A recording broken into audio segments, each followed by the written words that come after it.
Hello and welcome everybody at our webinar of today. In this webinar we're going to talk a bit more about remote provisioning on the SharePoint and SharePoint Online platform to support governance, compliance and user adoption. The goal of today is to give a bit more insight about the whys and the hows of this fairly common technique and to give a live demo of how we solve actual business problems with the Repstor provisioning product line. So today's session is hosted by Transform Data International and Repstor. For your information, Repstor is a UK-based software company with a focus on developing products that help companies drive ECM adoption. Transform Data is a partner and the distributor of the Repstor products in the Benelux and the Nordics. So hi everyone, I'm Walter Henrard from Transform Data International, and today I will be hosting the first part of this session. I am a SharePoint solution architect with many years of experience in ECM projects, mainly based on the Microsoft SharePoint platform. The other person in today's session is my fellow colleague, Jonathan Cardy, who is a product architect at Repstor, and he is a true provisioning specialist. Hello. So if we look at today's agenda, in the first part of the session, we will give a brief overview on why provisioning is important and how we solve a number of common challenges by using provisioning techniques. Hereafter, Jonathan will explain step by step the Repstor Custodian product and its provisioning abilities. I would like to start with sharing a few of the common challenges we see a lot at various customer sites. So currently, a lot of our customers are seeing the value of making the move to the cloud with O365, but are struggling with finding ways to make that move. So some parts, like for instance email or Skype for Business, are relatively straightforward to move to the cloud, and there is also good tooling available to help with that move. Now SharePoint is a different case because many organizations have heavily customized their on-premise systems and have made significant investments in integration. Now, what's so different in the cloud? Well, in order to support true multi-tenancy and to ensure stability, Microsoft has altered SharePoint Online and altered the online product and has limited the possibilities of the product compared to the on-prem version. Now, for starters, server-side customizations are no longer possible, and this was how most organizations previously provided provisioning. But those investments are now obsolete and cannot be reused in the new model. The new model is called the add-in model, and together with the client-side object model, it's the recommended way of delivering customizations to the online platform. So this raises some challenges. Organizations are currently figuring out how they can use the add-in model together with the client-side object model to fill in the functional gaps they currently have. And well, moving content, well, that's the easiest part, but SharePoint is not just always content in a container to move. So ensuring you don't lose functionality requires more than just a lift and a shift of content alone. And how do we deal with very large volumes of information where the transition to the cloud is too costly to do a big bang migration? Another issue we see is that a lot of companies are struggling with the timelines of ECM, of the ECM delivery service, well, that supports that ECM delivery service supports the creation of collaborative areas. Now, virtually every company we see has somebody or someone responsible for this service, but users always seem to complain about the delivery process that takes too long for delivering site structures. And of course, related to this is information management in general, which is an issue because nearly always information is just stored forever. Once a project is complete or a matter is closed, nobody seems to care whether or not information is archived or information retention periods are respected. Deploying and enforcing consistent policies and record management is a real challenge in SharePoint Online. And we see also a lot of challenges related to users and their adoption because some basic needs are just not filled in. For instance, offline working, that's also something which is impossible with SharePoint, SharePoint Online. Well, and filing information straight from the email and the email tooling to SharePoint is something that a lot of users would like to have. Now, all of these issues can be resolved by the Repstor product suite. Now, all of these challenges in the red box, they can be solved by having a flexible provisioning solution. And this is addressed by the products that we'll show today in the Repstor Custodian and Provisioning demo. So these products are called Custodian, and the underlying service is the Repstor Provisioning service. On the user adoption side, we have client products that can give users great productivity while ensuring that they do have the rights to take care of compliance and get the relevant content filed correctly. Now, these products are not in scope of being showed today. However, they are being showed in upcoming webinars. So if you're interested, do take a look at our website. Those webinars are listed there. So you can subscribe for the Affinity and the Assist Outlook integration tooling in upcoming webinars. So what is the impact of provisioning? Now, remote site provisioning is a model that allows external applications outside of SharePoint use the SharePoint web service and CSOM, the client-side object model, for creating and configuring sites. Now, Microsoft recommends using the remote site provisioning for creating and configuring SharePoint sites for various reasons. Now, basically, to increase the efficiency and to reduce the cost of maintaining and to increase the manageability of long-term SharePoint environments. Furthermore, if you do site provisioning, you can free up time of administrators that can do other stuff than just create SharePoint sites. By using remote provisioning, you can also ensure that again and again the same information structures are reused, which of course decreases chaos and reduces the possibility of any errors. By applying predefined security settings at the time of provisioning, you can also reduce any accidental exposure or any safety leaks. Now, if you look at how we solve these problems, Repstor Custodian is the product that enables full site and facet provisioning for many different scenarios based on the add-in model. So the app model, the previous app model. And it's available as a hosted service, or for customer deployments on-prem, it's also available, or it can be hosted in your own cloud. With this tool, organizations can configure case, matter, dossier, project, program, HR, document, email management, and we can basically manage any similar needs with one product without the use of any bespoke developments. Custodian allows business analysts to work with this tool without the need of any deep SharePoint knowledge or resources, so it's quite easy to set up. With Custodian, we can cover user self-service scenarios where the user can create its new project site or its new project structure by just a push of one button. Or we can fill in power user scenarios where a power user or a process pushes out information to specific users or user groups. Now, Custodian enables the possibility to bring status on your information structure, and from that point on you can control whatever happens with, for instance, a project site, and well, think about archive scenarios. Custodian brings also personalization to the information. In this way, only information is presented to the end user which is relevant to the user, so what they call context related information. For instance, my projects are the projects I'm working on, and those are presented to me when I'm logged in as a user.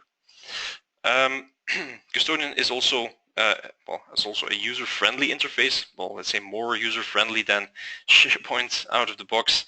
And with Custodian, we can also make easy we can also make changes to existing sites or structures. And last but not least, Custodian is built on top of the provisioning engine. And well, brings me to the next slide. And The Repstor provisioning engine is a product that can be used separately from Custodian, and that allows organizations to drive provisioning from their own existing line of business systems.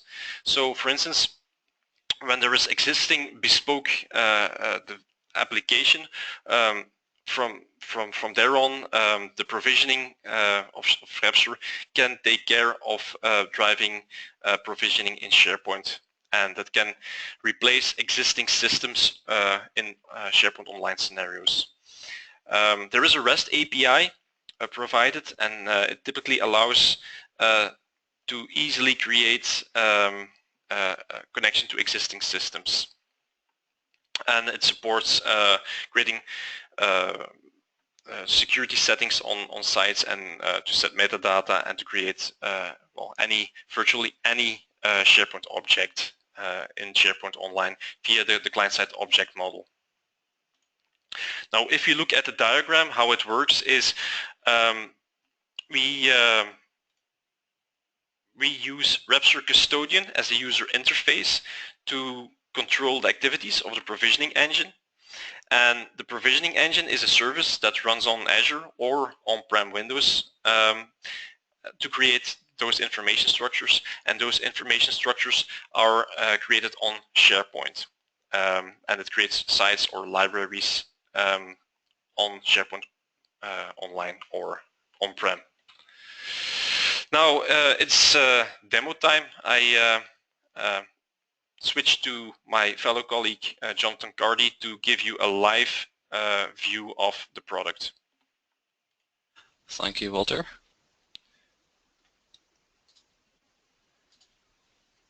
So let me share my PowerPoint. So I've got a couple of brief slides here, and then I'll get into the demo. So Custodian, the first thing to point out is that Custodian is extremely adaptable. It can fit into multiple scenarios, any business scenario that you can think of, really. And this is a few of those scenarios. So we've got a client's cases and work items hierarchy here on the left, and a client's matters hierarchy, and those are kind of typical of a legal environment. We've got a lot of legal customers that use this, so they configure this so that they create clients in Custodian, and a client might be a site. So every time they create a client, they get a site out. Under that, they would have matters. So whenever a client comes along and says they have a new matter, they simply go into Custodian, choose the existing client, and then fill in the matter details and click go, and the Custodian will create a matter subsite under the correct client side. So there's some other scenarios here, customers and issues in the middle, so that's kind of like a support department.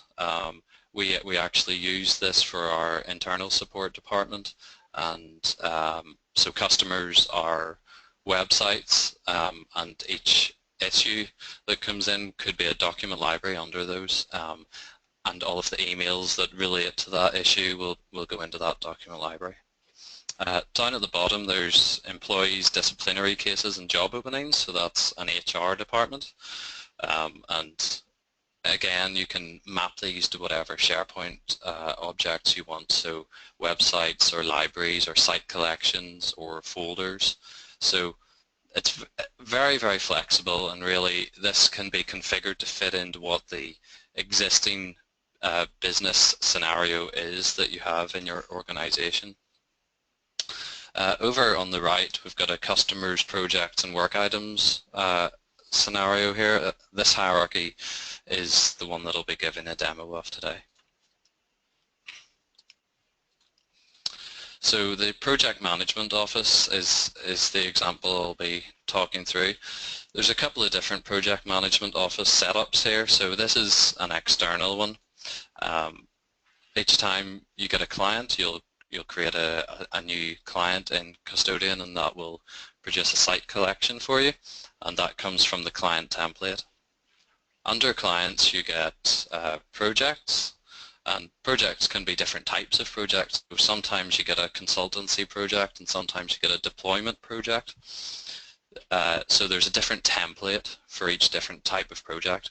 So although there's only 3 levels here, clients, projects, and work items, there can be multiple different templates for each type of project or client. So whenever you're creating the new project, you just choose the template. And what the template does for you is it gives you a different set of content that's specific to that type of project or client or whatever you need. And templates also include a lot of other information. It's not just the different lists. Templates can include workflows, so you create your project and that immediately kicks off a workflow. For example, to follow up on that project after a certain amount of time to make sure that the customer is happy.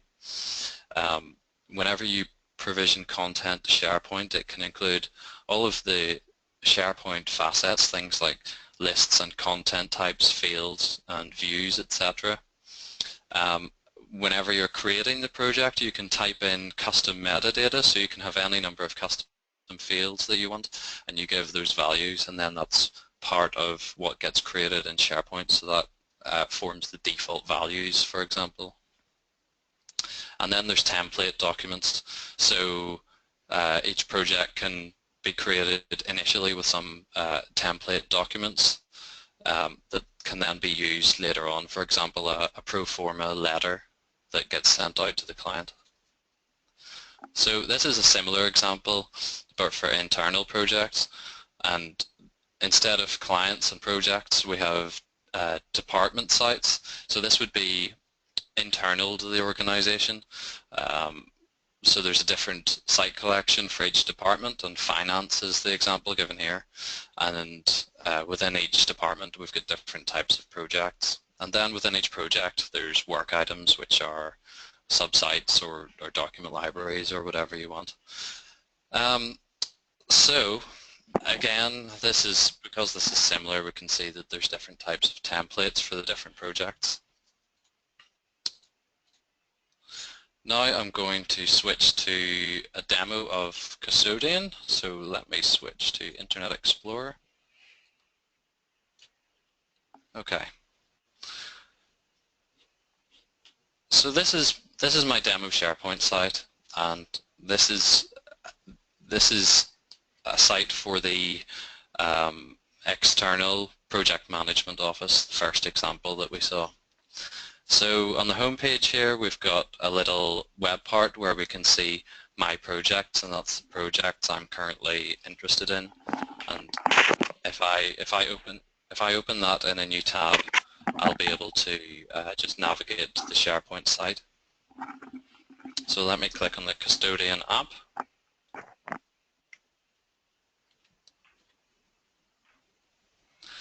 So we're in the Custodian app now, and we've got our hierarchy here on the left, which is clients, projects, and work items.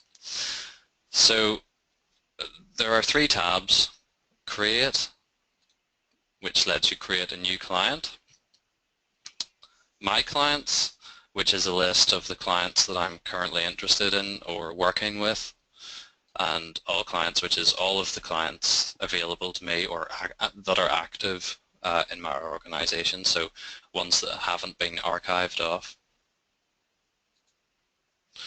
So I can create a new client. I give it a title and a code, and then the template is client template. I actually only have one template here. Interested parties, I fill in a list of the users that are interested in this, and those people will get access to this client. On the Properties tab, I would fill in custom properties, but I don't have any for this template. So I click Create, and then after a few minutes, this will create in SharePoint. So what we see happening is that this goes into My Clients now, and we see this little icon that says it's provisioning. And what that means is that the content is now being created in SharePoint. So if we go into projects, we see I've got one project here in my projects. I can create another project very easily by selecting the client.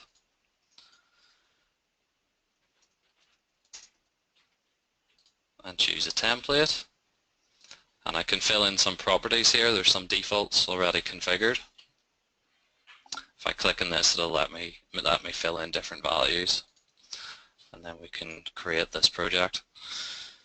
Now, this hierarchy is completely custom, so it's very, very simple to set up, and you can change this however you like.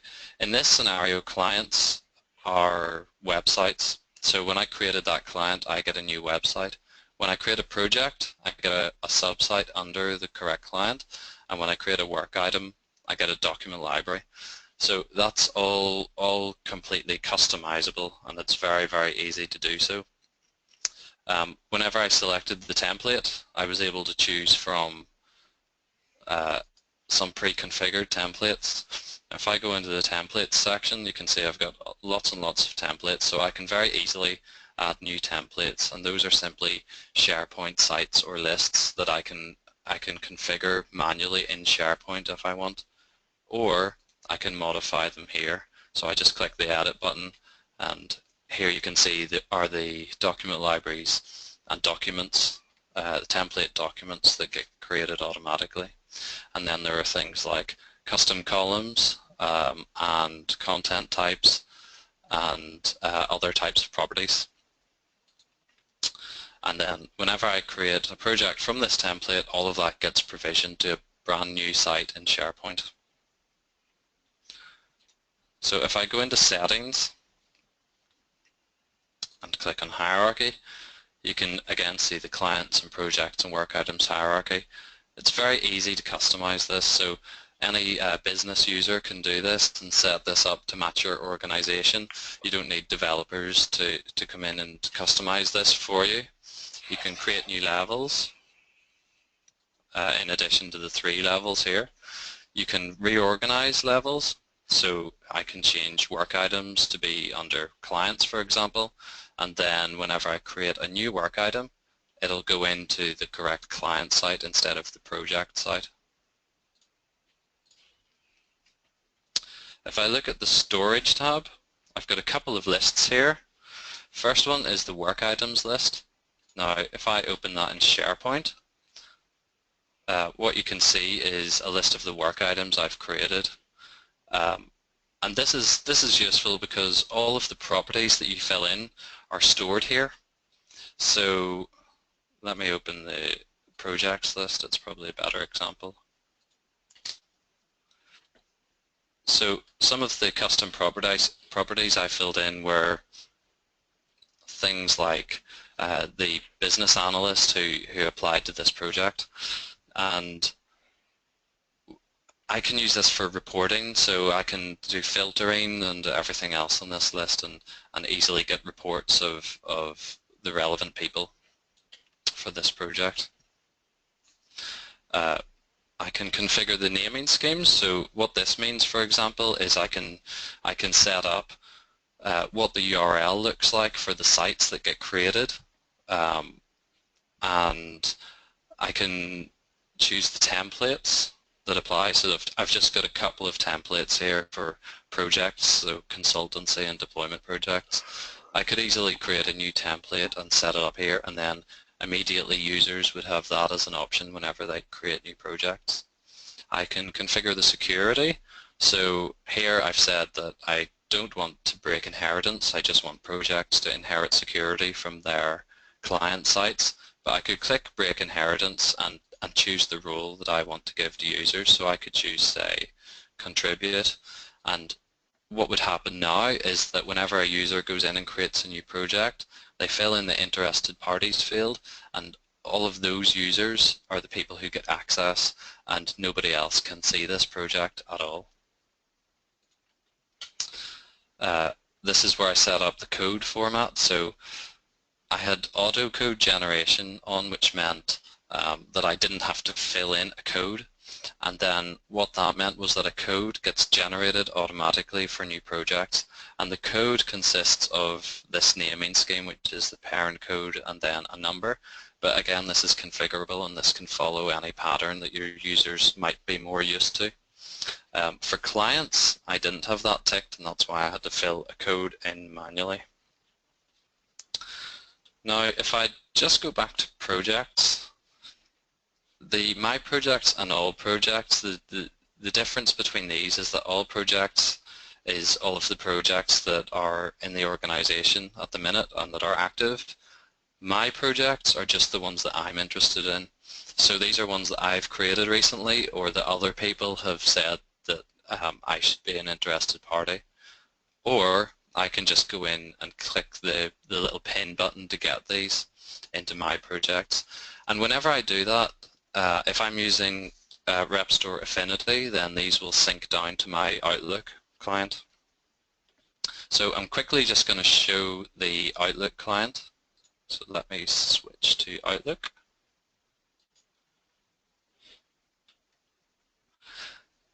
Now down on the left here we can see this clients hierarchy. So there's clients, and then under that I've got a couple of clients. So I pinned these two clients, Contoso and South Rain Trading. Under Contoso I've got this matter, this project I should say. And under the project I've got all of the document libraries and different types of lists that are part of that project. If I click on one of these, you can see that these are all of the templated documents and emails and all the other content that comes across in the project. And I can just double click on these and open these and edit them and click save, and those will get synchronized to all of the other users working on this project. If I look in this list, this is the all projects list. And this shows the list of all of the projects. This is the one that I've just created, and you can see it has synchronized down. This is useful because I can use this for reporting. I can have different views on this list and just see the ones that I'm interested in or filter through all of them. Up at the top here we've got a couple of buttons. We've got a My Projects and My Clients button, and if I click that, then what that does is that lets me pin new clients, and then those will immediately sync down. So there was quite a lot there, and there's an opportunity to ask questions. We can see that this has synchronized if I click on that. So this is the project that I created at the start, and you can see that that's created now. So it's got all sorts of web parts and all of the different lists that I wanted it to create from the template. It's got its default values all set, depending on what I filled in on the codes, etc. So this is all configured correctly, and the views are all set up and properties added to those lists. So that's pretty much all I have to show during this quick 15-minute demo, but there's endless customization and configuration that you can do to support your specific business scenario. I'm going to hand this back to Walter now, and Walter is going to check if there are any questions. So let me just switch back.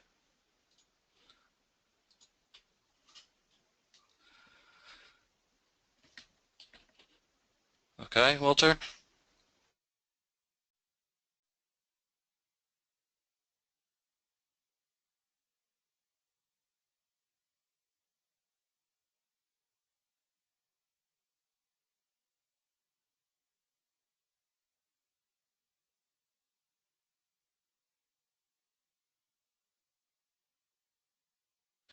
Walter, are you muted by any chance?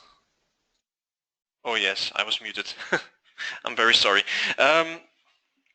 Okay. If you have any questions, please use the questions box at the GoToWebinar client. I already got one in, Jonathan. How about Nintex workflows? Can they be provisioned? Is a question we got in.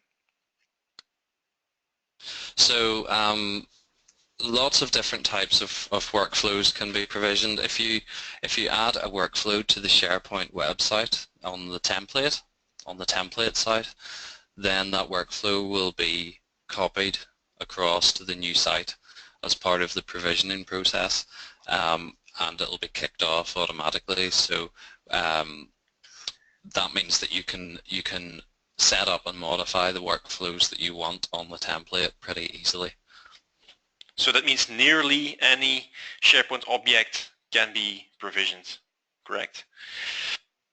Yeah. Okay. All right. I've got other questions in. Can users create their own predefined sites without the need of administrator interaction? Is a question I got in. So that's optional. There's a couple of different ways you can configure the templates. So I showed the templates configuration as part of that demo, but those templates are just SharePoint sites and lists. There's nothing that we store, so they're all part of your SharePoint system, and that means you can configure the security for those templates whatever you want, and you can give certain groups of users access to edit or modify those templates. You don't have to give access to everybody, so users can go in and make changes to those SharePoint sites manually, and once they make a change to those templates, then future projects or clients or whatever that are created from those templates will use the new template immediately. So yes, anybody who you give access to can edit the templates. All right, thanks. Another question got in. Is it possible to use Custodian to provision a large list of predefined sites? So I think that's about an import functionality. Is that possible? An import scenario? Yeah. So there's in the settings there's an import option, and you can import into one of your levels. So you can import into your clients or into your projects, and what you do is you populate the projects list or the clients list with the names of the new projects that you want to import and the template that you want to use to create that project, and that'll bring those all into your Custodian system. Also, you can populate those lists with existing sites. So if you have Custodian installed and you want to bring in existing SharePoint content into it and use it in Custodian to provision content under those locations, you can do that too. All right. I got another question. Is it possible to set user-specific rights to which users are allowed to create sites? So I think that's a security question. Can we define which users can create sites? I think you already answered that, but to be specific.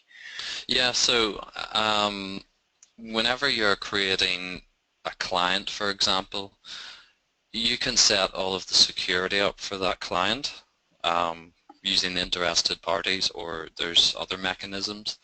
And if clients have access, if users have access to that client, if they have edit access, then they can create new projects underneath it. So you're just using SharePoint permissions to set up your security. So if you can do it in SharePoint at the minute, then you can also do it in Custodian. So it's very, very flexible in that way. All right.